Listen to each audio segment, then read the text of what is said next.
как думают великие люди или как думают успешные люди. Все зависит от образа мышления. Потому что если мы не научимся думать, мы никогда не сможем мыслить стратегически. Чтобы мыслить стратегически, надо вообще научиться думать. А почему мы сначала должны научиться думать не как мы думали, а как думают великие люди и успешные люди? Если мы уловим этот урок для себя, как они думают, если мы начнем думать как они, тогда легче будет нам перейти на стратегическое мышление. Составляющие стратегического мышления. Что входит в термин стратегического мышления? Что туда входит? Когда мы говорим о стратегическом мышлении, что подразумеваемся? Если я хочу иметь стратегическое мышление, что имеется в виду? О чем я должен думать? Составляющие стратегического мышления и планирования. Потому что эти составляющие, которые я вам дам сегодня, имеют отношение не только к мышлению, но и планированию стратегическому. Нет стратегического мышления или планирования без визуализации и креативности. То есть, стратегическое мышление подразумевается. Оно имеет в себе или включает в себя креативного мышления, а также стратегическое мышление и планирование включает в себя также визуализации. Визуализации. Что такое визуализация? Это значит, человек, который стратегически мыслит или планирует стратегически, он постоянно визуализирует. Он постоянно представляет себе, строит образы постоянно. Слово визуализация обозначает способность видеть схему или воображать в уме своем. Стратегически мыслящий человек, он постоянно воображает. Почему нужно ему воображение? Для чего? Воображение нужно для того, чтобы увидеть будущее. Визуализация всегда связана с будущим. В основном мы думаем о прошлом, о прошедшем. Но великие люди не думают слишком много о прошлом, потому что его уже нельзя изменить. Они думают в основном визуализацией. Они думают постоянно о будущем, о будущем, о будущем, о будущем, о предстоящем. Поэтому они воображают. Причем не просто видеть и мечтами видеть, а видеть детали, как я это буду делать. Потому что эта визуализация потом способствует детальному анализу. То есть я вижу для того, чтобы детально его нарисовать. Это то же самое, как архитекторы работают. Они отстроят какое-то здание, они видят в голове, у себя видят. А потом то, что они видят, они превращают в чертеж. И чертежи делают, а потом это становится проект. А потом на этом проекте уже строят само здание. То же самое, вот для чего нужна визуализация. Визуализация нужна, чтобы я мог видеть то, что буду потом строить реальность. Из этого потом созидаю реальности. Визуализация позволяет и помогает креативности. Потому что когда ты сможешь себя представить и видеть, тогда легче будет креативизм создавать, созидать. Воображение помогает созиданию. Воображение приводит к созиданию.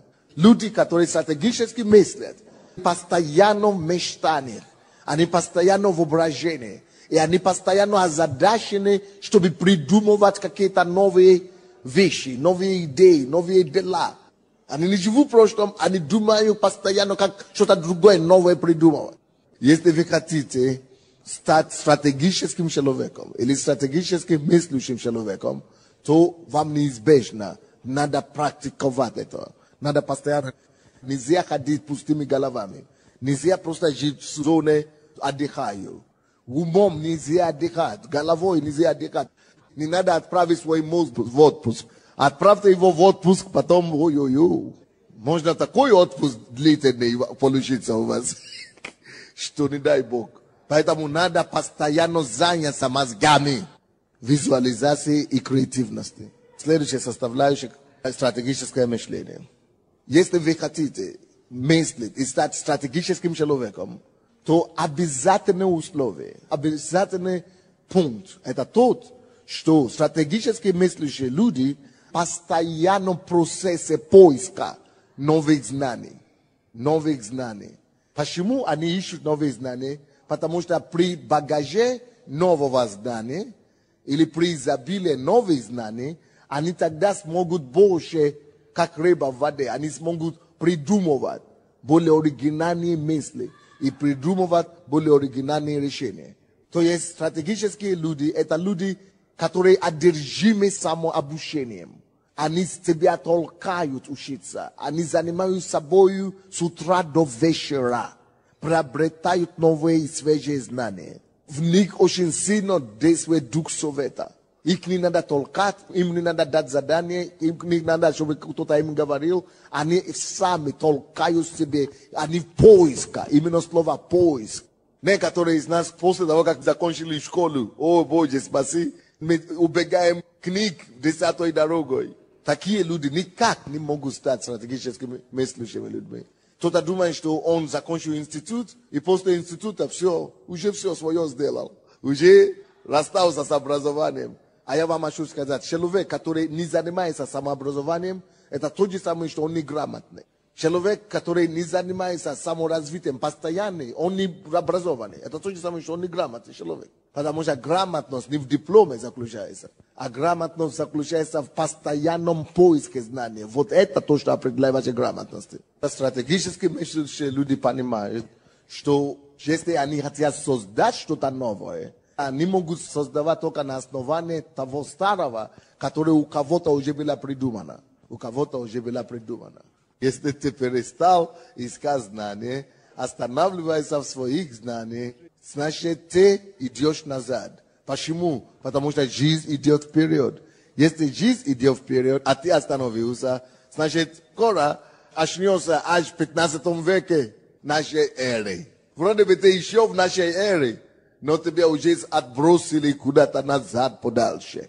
То есть остановиться в знании, значит остановиться в развитии. Остановиться в познании, значит остановиться в развитии. Мы говорим о стратегах, о стратегически мыслящие люди. Они не просто ищут знания, как все.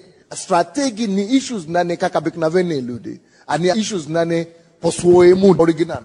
Стратеги ищут знания, потому что им нужно постоянно созидать, креативные люди. Стратегии – это люди поиска креативности. И чтобы созидать новое, чтобы создать что-то новое, чтобы созидать и чтобы лучше видеть, вообразить и реализовывать воображение их, они постоянно ищут знания. Чтобы создавать себе постоянно новые воображения. Допустим, если у вас нет знаний, идей, воображения новые, это потому что нет знаний или не хватает знаний. Поэтому они постоянно ищут знания новые, чтобы создавать себе новые воображения. И чтобы потом с этим воображением создавать новые креативности. И прогресс и так далее. Все это в это входит. И быстрее и лучше все это в этом входит. Третий пункт, третий составляющий стратегического мышления. Стратегически мыслящие люди, эксперты по не максимизированию людей, а эксперты по содействию ресурсов и потенциал других людей. Задействие. Это специалисты, эксперты по задействованию ресурсов других людей, по применению знаний других людей, интеллектов других людей, ресурсов других людей, возможностей других людей. Они специалисты по привлечению и задействию ресурсов других людей для поставленной задачи, которую они себе поставили. Итак, если вы хотите стать стратегически мыслящими людьми, вы должны принять для себя решение, раз и навсегда, быть экспертом, стать мастером по использованию, по задействию, по применению всех ресурсов людей, которые окружают вас. И это один фактор, который определит, насколько великим вы будете в жизни. Если вы даже гений, вы самый умный человек на свете, но если вы не научитесь задействовать и использовать и применять ресурсы других людей, вы будете очень ограниченным человеком. Ваш успех будет ограниченный успех. Допустим, Собственном примере. Люди постоянно удивляются, как это так, вы так быстро пишете эти все книги. А очень просто. Я задействую людей. Нахожу одного редактора, стенографиста, другой, который проверяет, и это все становится командой. Я им говорю одной идеей, второй идеей, одну проповедь, другой. Мы все вместе делаем комплекс работы. А кто-то набирает, а кто-то компьютеры заводит. Если я бы сам ждал, чтобы это все сделать, я бы писал одну книгу в год только. Но потому что я задействую людей, которые вокруг меня, я мог иметь результат. И все великие люди должны уметь это делать. Причем я не имею в виду сейчас, что пользоваться другими людьми. И я даже не имею в виду, что надо брать людей на работу. Я вообще имею в виду как факт. Умение знать, что у других есть какие-то ресурсы, и этот ресурс должен работать над поставленной задачей. И умело подойти к этому так, чтобы люди не почувствовали, что вы хотите их использовать, а чтобы они обрадовались, что вы даете им возможности. Чтобы люди, наоборот, обрадовались, что они могли что-то делать вместе с вами. Найти сильных людей, которые такие же сильные, чтобы задействовать. Мы взращиваем людей, мы создаем людей, мы поднимаем людей, из них делаем людьми. А потом эти люди свои ресурсы добровольно приносят. Слово стратегия вообще это военные термины. Какие были стратегии, великие стратегии, полководцы? Вот слово стратег это то же самое слово, как полководец, как Наполеон. Вот эти были великие стратегии. Представьте себе, что Наполеон будет нанимать кого-то, армию, чужую. Его убьют на следующий день, пока он спит. Они так не могут себе позволить такой роскошь. Они создавали своих генералитетов. Они создавали своих генералов. Они создавали своих помощников. Они находили в них ресурсы, таланты. Они находили в этих всех людей, которые вокруг них, и создавали из них помощников себе. Ваш успех всегда будет ограничен. Ваши способности, насколько вы сможете использовать время других людей, времени других людей, деньги других людей, ресурсы других людей, возможности других людей. Вот насколько вы сможете искусно это все распоряжаться, настолько будет величина вашего успеха. Начните воспитывать и в себе этой способности, искусства, чтобы люди доверяли вам, и чтобы поднимать команды. И чтобы с этой командой вы смогли изменить свой мир. Стратегически мыслящие люди – это люди щепетильные, детальные и скрупулезные.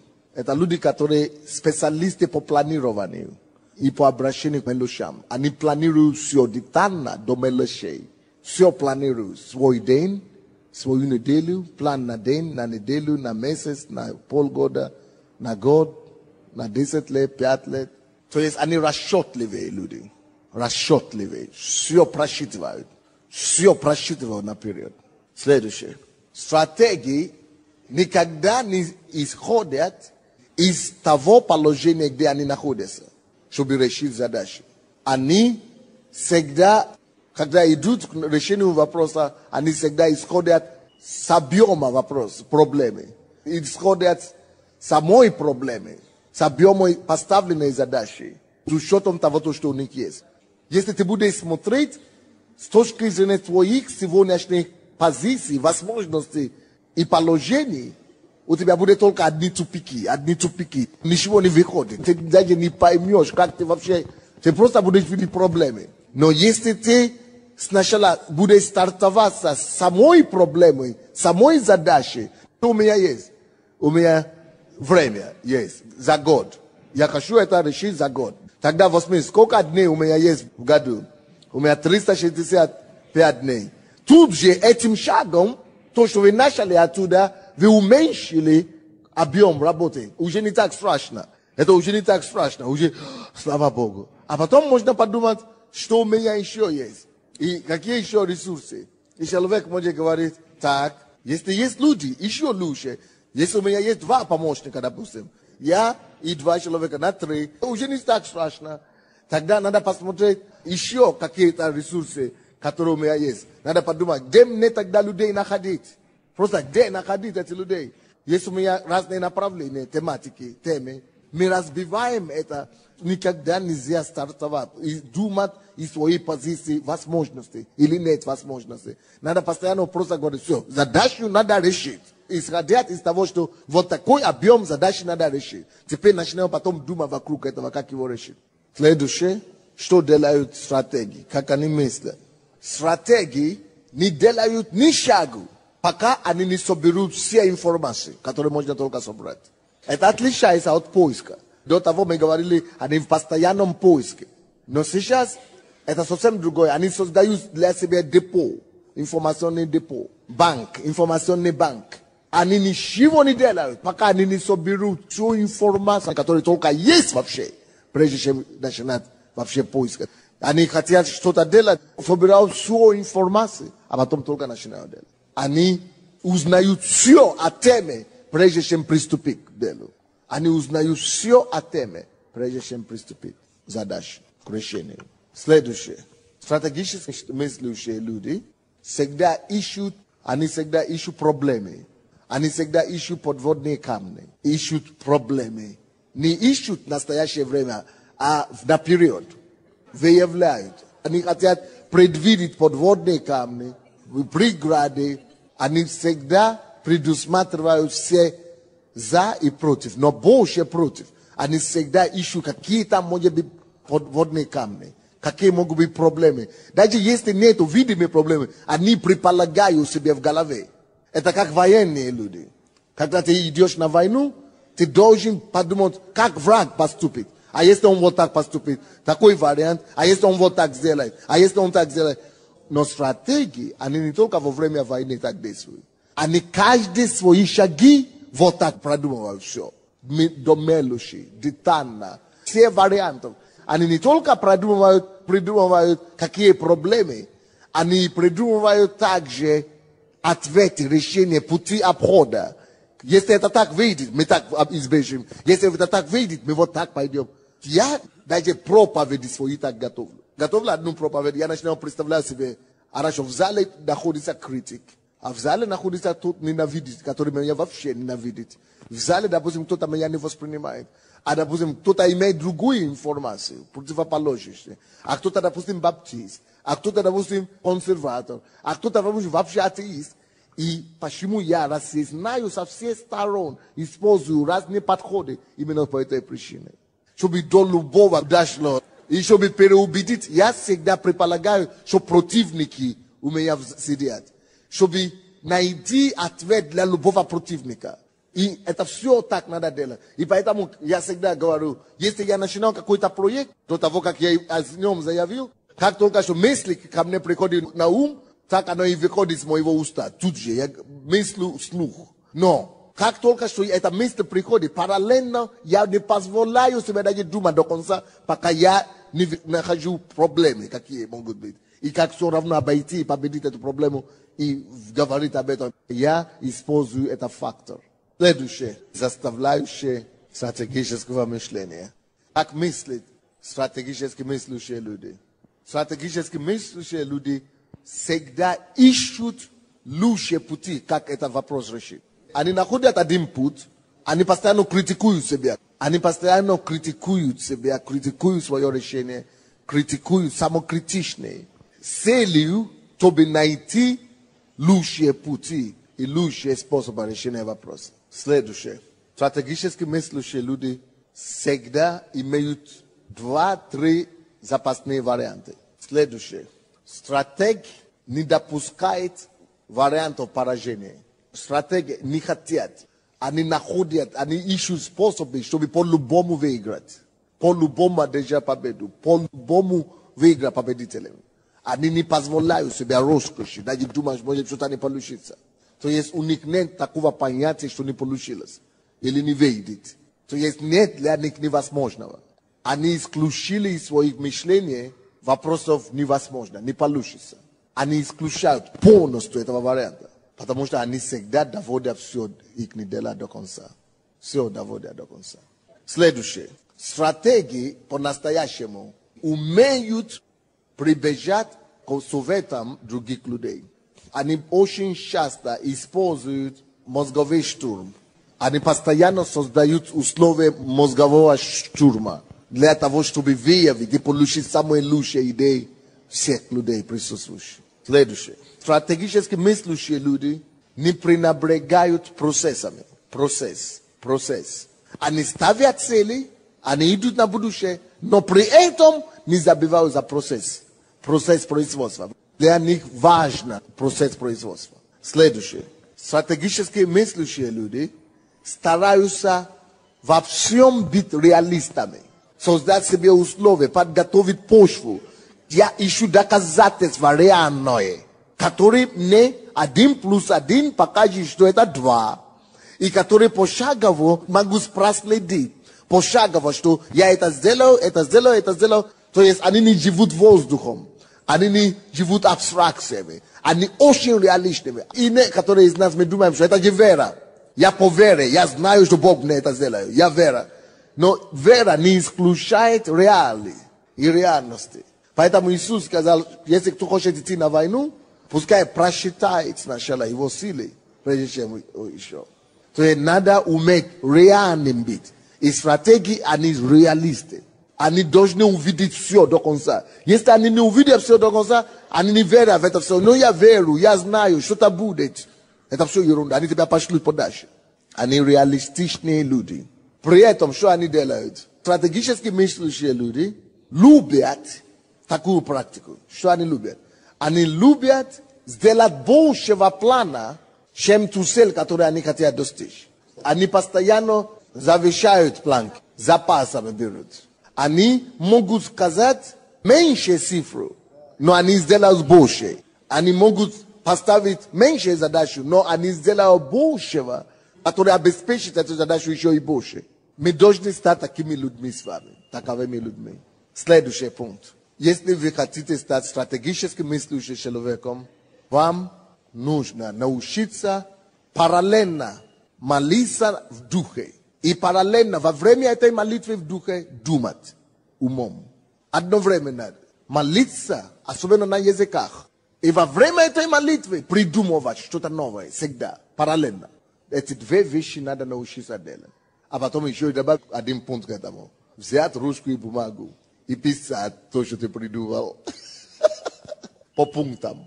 Следующий пункт. Стратегии – это инноваторы. Это значит, что они постоянно обеспокоены новыми какими-то проектами. Им скучно жить обыденно, на достигнутом. Они не могут. Они постоянно придумывают, они должны жить новыми. Они создают новое постоянно. Они инноваторы. Это изобретатели. Стратегически мыслящие люди, они постоянно изобретают что-то в уме, в голове. Инноваторы постоянно ищут, как создавать что-то новое из уже существующего. Они недовольны старыми, то, что есть. Они постоянно придумывают новое. Они имеют креативное мышление, на то они и стратегии.